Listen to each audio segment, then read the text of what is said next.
Pemirsa, pemerintah menargetkan 10.000 badan usaha milik desa atau BUMDes per tahun 2024 mendatang. Bagaimana PP nomor 11 tahun 2021 yang menjadi aturan turunan Undang-Undang Cipta Kerja bisa mendorong perwujudan target ini? Kita akan membahasnya bersama dengan Menteri Desa, Pembangunan Daerah Tertinggal dan Transmigrasi, Halim Iskandar. Terima kasih Pak Halim telah bergabung bersama kami dalam Prime Time. Pak Halim, ini kalau kita lihat di mana PP nomor 11 tahun 2021 sudah terbit sebagai aturan turunan Undang-Undang Cipta Kerja. Apa saja sih sebenarnya poin-poin utama di dalamnya dan apakah hanya fokus soal kemudahan BUMDes menjadi badan hukum atau ada hal lainnya sebenarnya Pak Halim? Terima kasih Elisa, selamat sore. Pada prinsipnya warga masyarakat desa sangat berbahagia dengan keluarnya Undang-Undang Cipta Kerja nomor 11 tahun 2020. Dan kemudian ditindaklanjuti dengan keluarnya peraturan pemerintah nomor 11 tahun 2021. Kebetulan nomornya sama, Pak. Jadi Undang-Undang Cipta Kerja dengan PP BUMDes itu nomornya sama-sama nomor 11. Itulah makanya kita sangat berbahagia sekali. Keuntungan pertama yang diperoleh oleh warga masyarakat desa dengan Undang-Undang Cipta Kerja yang kemudian ditindaklanjuti dengan PP 11 tahun 2021 tentang BUMDes, yaitu posisi BUMDes sebagai badan hukum. Dengan posisi BUMDes sebagai badan hukum ini, Pak, banyak sekali yang bisa dilakukan oleh BUMDes yang selama ini tidak bisa dilakukan. Karena BUMDes belum sebagai badan hukum, tapi BUMDes sebagai badan usaha.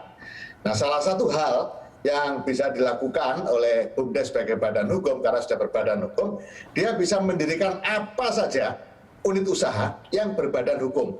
Contoh, BUMDes bisa membuat perseroan terbatas atas nama BUMDes. Boleh. BUMDes juga bisa bikin lembaga keuangan mikro, apapun namanya. Yang penting sesuai dengan ketentuan yang berlaku dalam konteks OJK. BUMDes bisa bikin usaha pelayanan warga masyarakat, misalnya penyediaan air minum atau penyediaan air bersih yang hampir kita temukan di beberapa daerah itu menjadi masalah. Misalnya di daerah-daerah desa-desa di wilayah terdepan, terluar, yang di Kabupaten Kepulauan misalnya, itu kita temukan banyak sekali desa-desa yang kesulitan terkait dengan air bersih, apalagi air minum. Nah, itu bisa dikelola sedemikian rupa. BUMDes juga bisa membuat pelayanan di bidang penerangan, misalnya kerjasama dengan PLN, kerjasama dengan BUMN, kerjasama dengan Pertamina untuk pengadaan listrik desa. Apakah itu dalam bentuk PLTD, kemudian dikelola oleh BUMDes, kebutuhan pengelolaan, kemudian pelayanan oleh BUMDes, warga masyarakat ditarif dengan tarif tertentu setelah dihitung margin keuntungannya dengan tetap, Pak. Yang namanya BUMDes harus sebesar-besarnya untuk kepentingan dan kesejahteraan warga masyarakat. Artinya, BUMDes mendapatkan keuntungan itu harus masuk kepada APBDes. Dengan demikian, yang kedua, keuntungan yang diambil BUMDes tidak boleh terlalu besar. Itu yang sangat diuntungkan oleh BUMDes. Oleh karena itu, kita atur betul, Mbak, agar perkembangan BUMDes di desa menjadi bagus, karena ada dua jenis, Pak. Pertama, BUMDes itu sendiri, di badan usaha milik desa yang didirikan oleh masing-masing desa. Jadi tiap desa bisa mendirikan satu BUMDes. Kenapa hanya satu?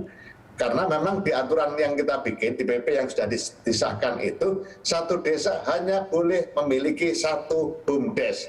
Tetapi satu BUMDes bisa memiliki sekian banyak usaha. Jadi BUMDes itu bisa berfungsi sebagai operating company. Jadi misalnya BUMDes berdiri, terus dia berbisnis, itu berarti operating company. BUMDes juga bisa menjadi investment company. BUMDes berdiri, kemudian mendirikan berbagai usaha, lembaga keuangan, ikut aturan OJK, perseroan terbatas, ikut aturan Kemenkumham, kemudian mendirikan apalagi ikut aturan yang memang mengatur itu, regulasi-regulasi yang mengatur itu berarti BUMDes sebagai investment company. Tapi BUMDes berdiri langsung berusaha, misalnya berdiri kemudian memberikan pelayanan kepada masyarakat dalam pengadaan air bersih, itu maka dia sebagai operating company. Nah, satu desa hanya boleh satu BUMDes, ini yang pertama. Yang kedua ada jenis BUMDesma, BUMDes bersama, yaitu badan usaha milik desa yang didirikan oleh lebih dari satu desa. Jadi misalnya ada 2 desa, kebetulan punya potensi yang sama, supaya efektif kinerjanya, skalanya menjadi lebih luas, maka dia bisa mendirikan BUMDesma.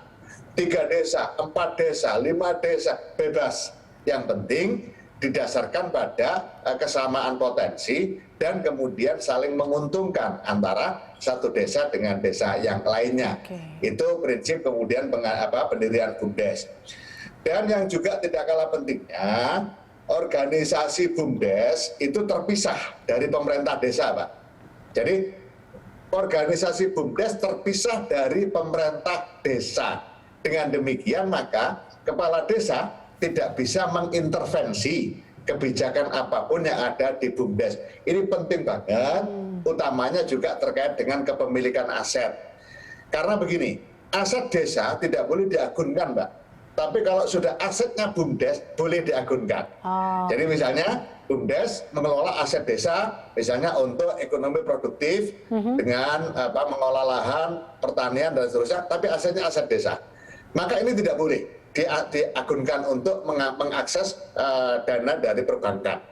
Tapi dalam perkembangannya kan BUMDes bisa saja membeli aset karena dapat keuntungan, sebagian masuk APBDes, sebagian lagi untuk kebesaran BUMDes, menambah aset dan seterusnya, dari tidak punya gedung menjadi punya gedung, dari tidak punya lahan menjadi punya lahan. Nah, ketika itu asetnya milik BUMDes, maka dia bisa dijadikan agunan untuk mengakses dana dari perbankan.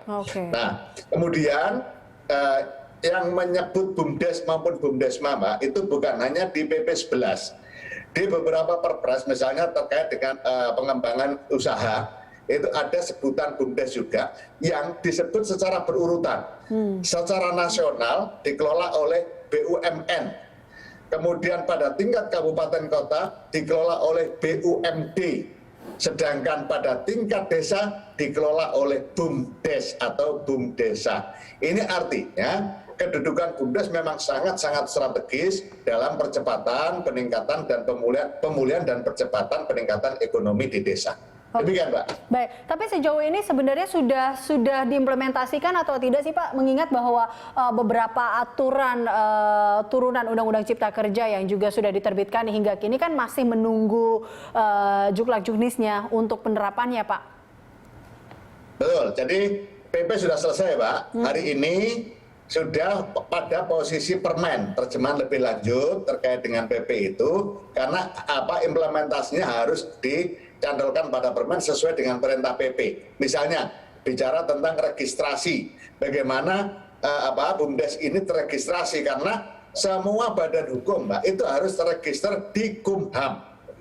Tetapi kita tidak ingin mempersulit proses registrasi BUMDes. Itulah makanya diatur di permen.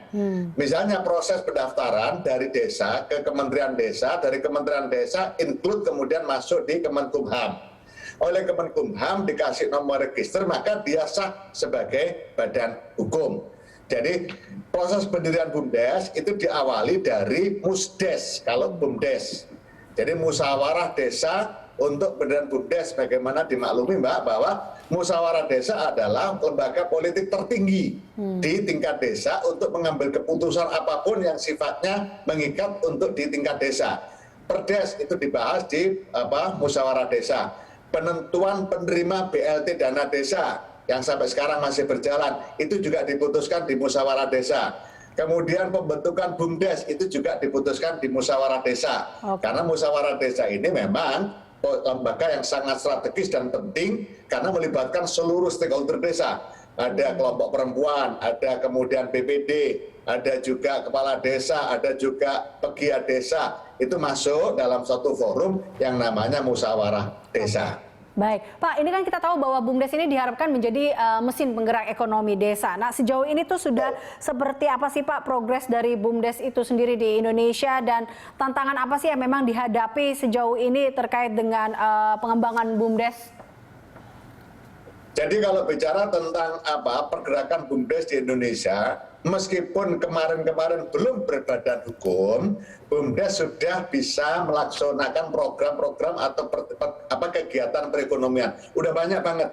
Baik itu yang kemudian dilakukan sendiri-sendiri oleh desa maupun yang dilakukan bersama-sama antar desa yang disebut dengan BUMDesma itu.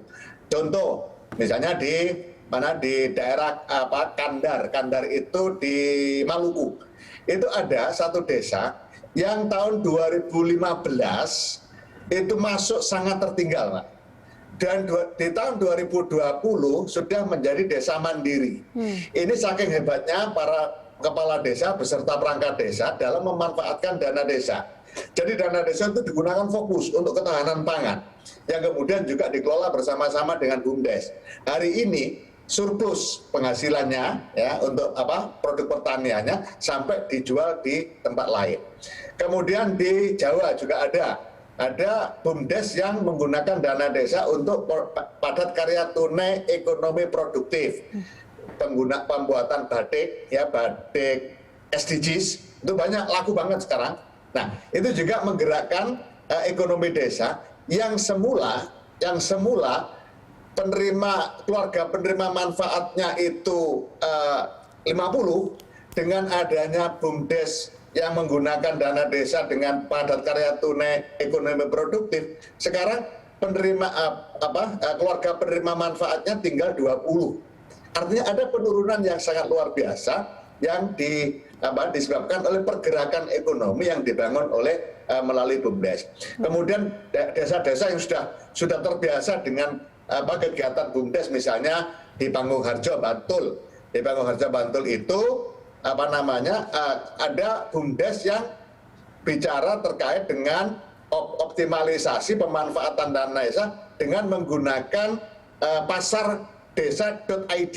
Jadi dia memanfaatkan dana desa oleh masyarakat dengan digitalisasi ekonomi di desa. Hanya dengan kerjasama 5 desa, kemudian berkembang menjadi 10 desa, asetnya terus meningkat, dan dana desa yang digunakan untuk BLT tidak pernah pergi kemana-mana, muter di desa itu, sehingga daya beli masyarakatnya naik, perekonomian desanya juga naik, itu juga karena dikelola melalui BUMDes. BUMDes, oke, baik. Nah, ini kalau kita lihat kan cukup baik, Pak. Lalu bagaimana strategi dan juga langkah-langkah yang akan dilakukan, Pak, terkait dengan PP 11 dan Undang-Undang Cipta Kerja secara umum ini tentunya bisa mendorong laju perekonomian desa. Sosialisasi seperti apa sih yang juga akan diberikan kepada masyarakat desa terkait dengan hal ini?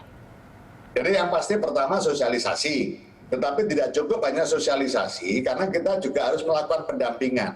Itulah makanya di Kementerian Desa kita punya yang namanya Pertides, Perguruan Tinggi untuk Desa. Ada sebuah asosiasi antar perguruan tinggi yang sekarang ketua asosiasinya atau ketua Pertidesnya dipegang oleh Pak Rektor UGM sebagai ketua Pertides. Nah, perguruan tinggi yang masuk dalam Pertides inilah yang nanti juga kita mintai bantuan untuk melakukan pendampingan.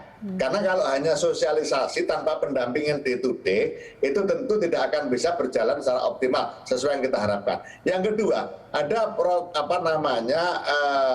kampus Merdeka, proyek desa. Nah itu juga salah satu bagian yang kita ambil penuh agar bisa melakukan pendampingan. Misalnya KKN tematik Fakultas Ekonomi, jurusan manajemen. Nah, mereka tugas utamanya adalah mendampingi BUMDes itu pada saat KKN agar terjadi percepatan. Karena memang permasalahan yang paling serius kita hadapi itu terkait dengan sumber daya manusia.